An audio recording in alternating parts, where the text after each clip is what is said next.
Welcome back to r/Neighbors from Hell, where people share stories about their crazy neighbors. And if you are new to my channel, please don't forget to subscribe to join our amazing community. And without any further ado, let's dive right into the stories. And guys, today we will start reading a little mini series, or you might call it saga, resembling the ones from r/Just No Mother-in-Law, but this time it is about a crazy neighbor from hell. This one is titled A 7-Year War with Crazy Neighbor from Hell, Part 1. I will do the best I can to keep this short, but it is a lot to unload and I have to get this stuff out. My partner and I own some acreage out in the country. It is very rural here, isolated and very beautiful. I owned it prior to meeting my partner for about 6 years, built a cabin on it and visited it for weekends, etc. At the time we had a neighbor living in the old house at the bottom of the hill who I bought it from. She was 87 but very sweet, if not a little nutty, but harmless. After she died, the house/land went up for auction and a developer bought it. He then locked it and sold it off in lots. We bought one and the rest was bought by Crazy Neighbor from Hell. At first, Crazy Neighbor from Hell was great, had no problems with us and vice versa. We would help him with various farm things, I pruned his fruit trees back, helped him manage some other tree issues, the partner helped him finish a barn and also helped him bale some hay.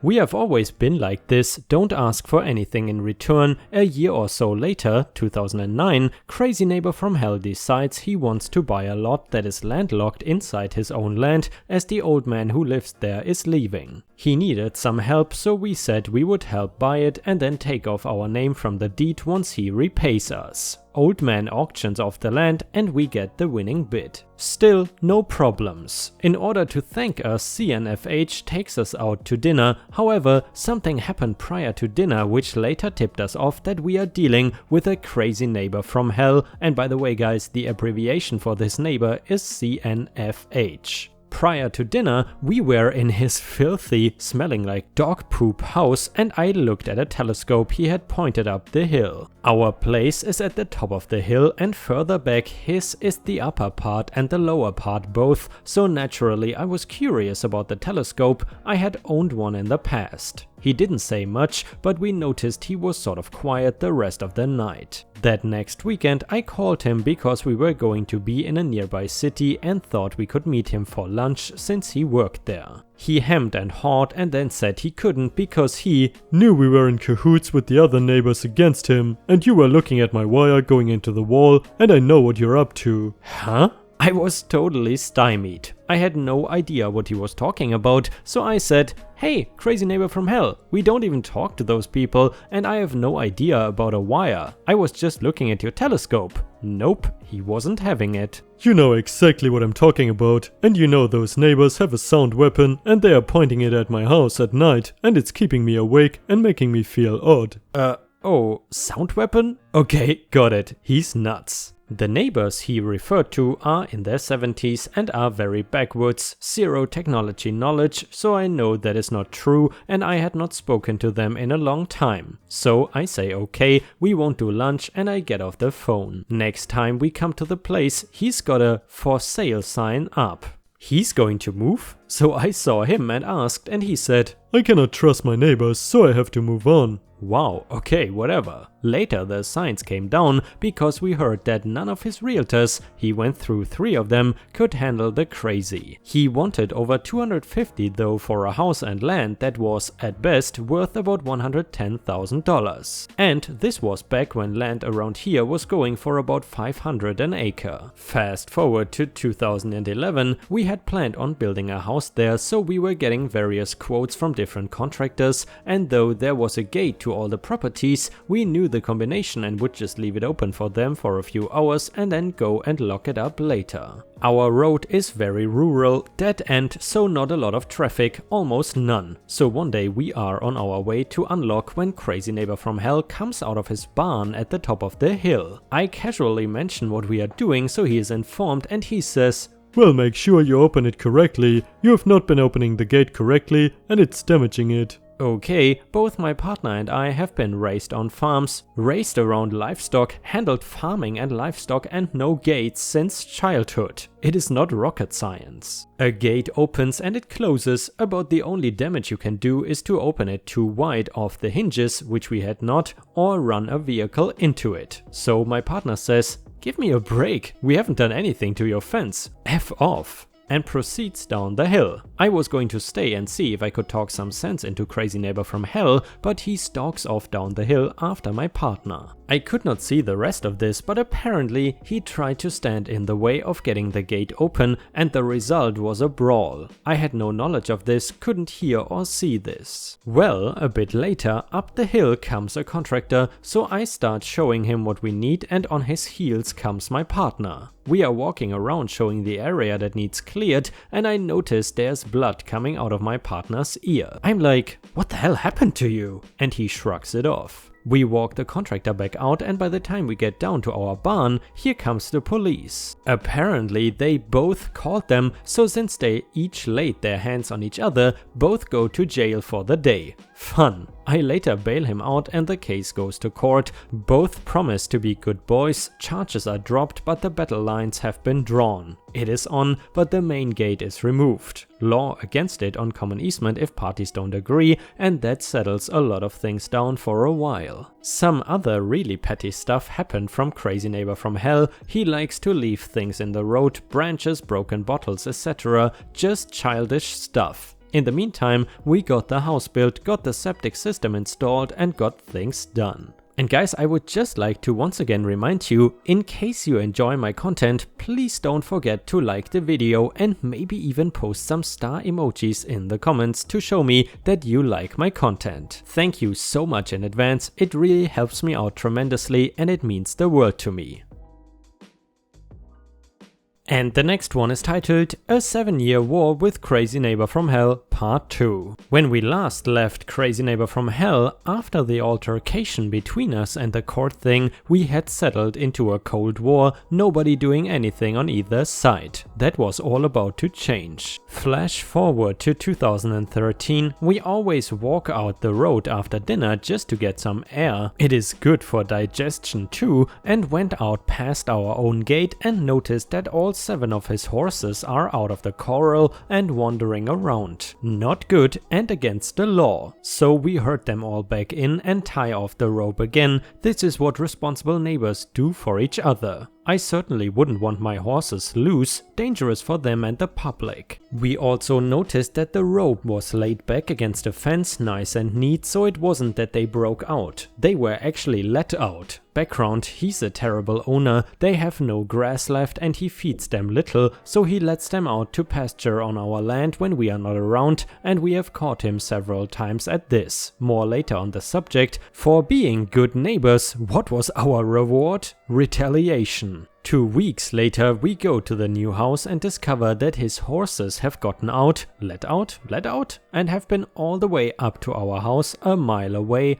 have eaten almost all of the new grass and have put tons of holes all over in the soft yard and the septic mound, ruining it. And there's over 100 piles of horse crap everywhere. This is all on a lawn that I spent over $500 in seeds and straw starting, and the mound was a $7,000 install. We called the police, they came, took photos, I took several too, and we pressed charges. It was obvious that it was his horses, as there was a trail of horse crap all the way to the yard, and it was also obvious that he was riding and running one back and forth on the mound. Several of the holes were 9 inches deep, which a walking horse won't make. We'd had a lot of rain and the new yard and mound was very soft. The court case comes up, I give my deposition and photos, police reports, etc. and the assistant prosecutor says we have a slam dunk case. And here is where things go sideways. It seems that the prosecutor and the assistant prosecutor were buddies. They often went out with their wives together. I think there was more than that going on, you will see. But things got a little too mixed up with one wife and one prosecutor,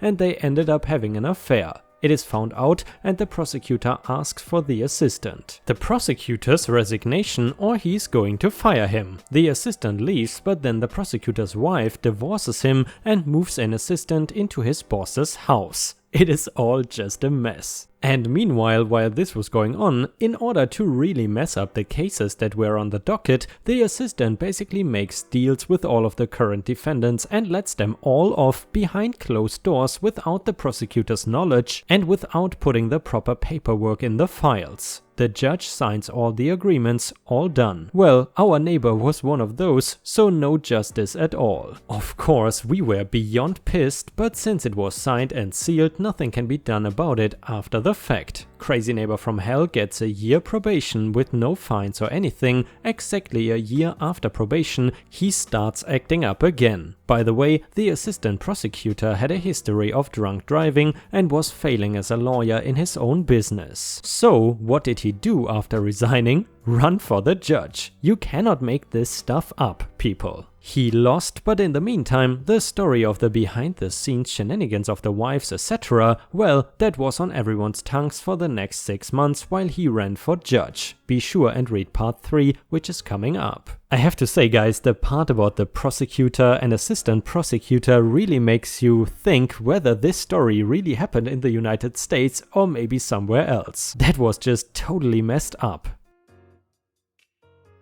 And the next one is part 3 of the story. Crazy Neighbor from Hell was on probation, but that was over as of 2014. And then the crap starts up again. First, it is not always about us, but he's always got some general crazy happenings. His truck caught on fire in the middle of the road with the horse trailer attached. He accused our 70-year-old neighbors of doing that and beating him up when the police came. Our neighbor can barely walk, uses a cane. Yeah, right, they beat you up. Totally delusional. And he totaled his car twice. Once ran it into a tree in a ravine and he was arrested for drunk driving, twice only 2 days apart.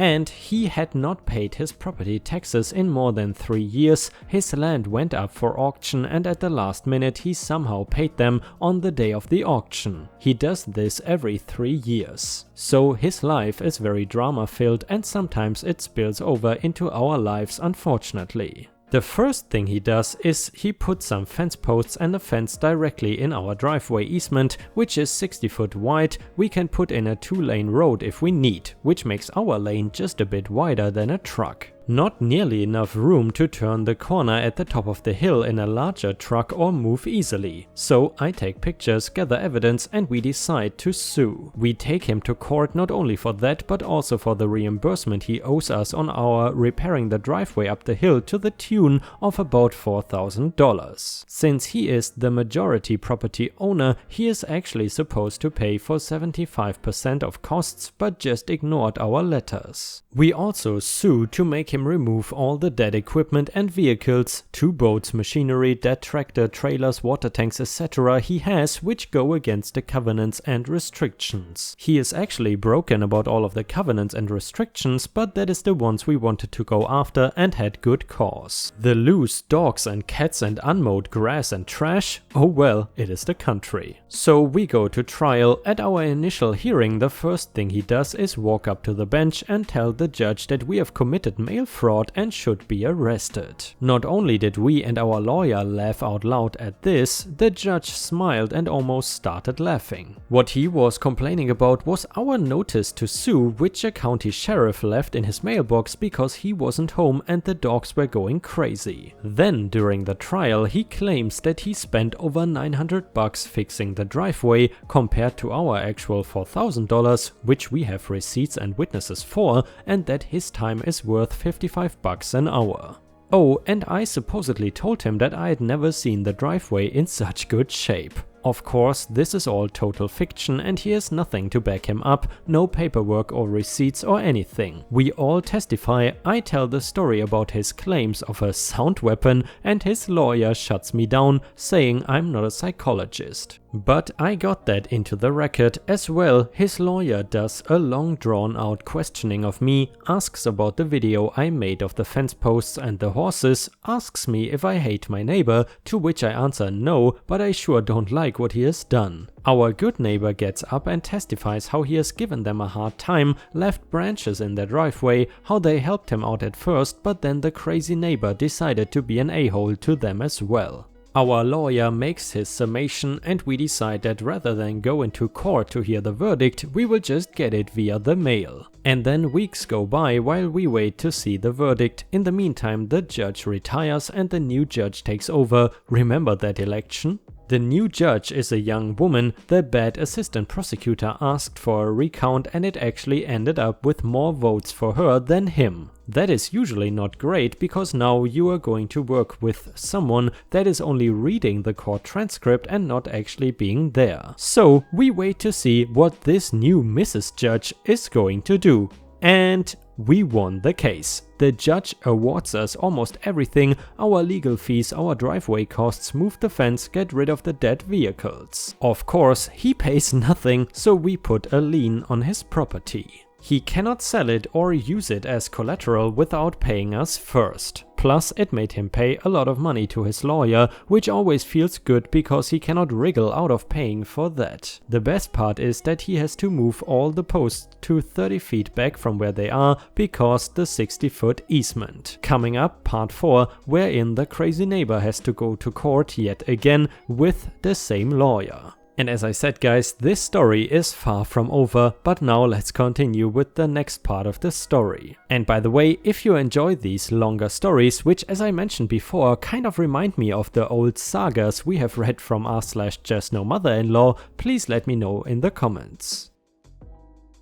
And the next one is part 4 of the story. When we last left off, we had just won the case against the crazy neighbor from hell for the fence removal and road reimbursement. The judge decided that boats were not vehicles, really, and that he can have them sitting there. 2 very old sailboats which don't work. Thankfully, fearing a loss, he had one hauled off before the judgment, so sort of a win there. Most of the junk was gone, but some still remains. The dogs are still loose. Fast forward to last year, his horses kept getting out of the flimsy fence he built and keep getting into our land. Mainly because his pasture is all mud, he never corrals his horses off of it to let it grow back. He has 9 horses and about 11 acres of pasture. Do the math. They are in bad shape, most of their hooves are split. He feeds them old moldy hay. It is a pretty sad sight. More on that probably later when I call the ASPCA and report him. So we call the prosecutor and he says, "You take a video of that crap and send it to me and we will press charges." Because now the prosecutor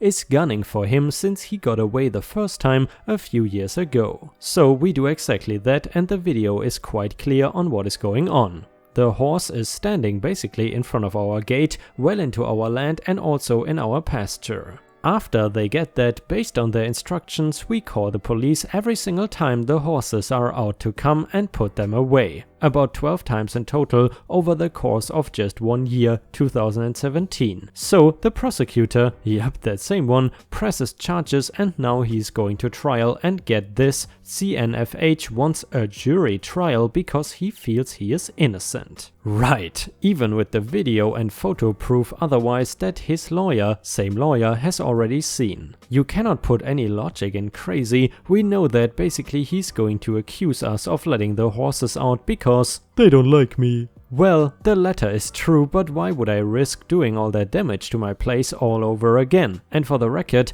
I feel very sorry for his horses, they are neglected terribly. I would never do anything to harm his or anyone else's animals, that's why we put them back in the corral in earlier times. He is too stupid to realize that even if the jury finds him innocent, he would still have to pay the lawyer for all that goes into a jury trial, questioning the potential jurors, the depositions, the filings, etc. Jury trials are far more expensive than bench trials or simply pleading guilty and paying the fine. What an idiot. So either way, it is a win for us. Meanwhile, while this is all going from continuance to continuance, isn't court lovely? The horses get out no more than 3 more times this year, 2018, so more police records for the prosecutor to work with. We have had some minor run-ins with him since, nothing too big, mostly verbal taunts from him as we drive by or while we are mowing the lawn. He is smart enough to know that if he threatens us or gets physical, it is over. His final pre-trial hearing comes up on May 1st, 2018, and the trial supposedly will start on June 4th. We will write an update to let you folks know how that turns out. Stay tuned for more exciting adventures of Crazy Neighbor from Hell. And guys, as I mentioned in the beginning, this is part of a multi-story saga, so therefore we will read the next part of the saga in tomorrow's video. And guys, unfortunately, we have already reached the end of the video. I hope you enjoyed today's stories, and if you haven't already, please also go to patreon.com/ripeyoutube, where I upload exclusive Reddit videos starting at just $3 a month. This is a great way to support me in case you are interested, and the chance for me to become independent from YouTube revenue. Thank you so much for watching, please don't forget to subscribe and like the video, and I hope to see you again tomorrow.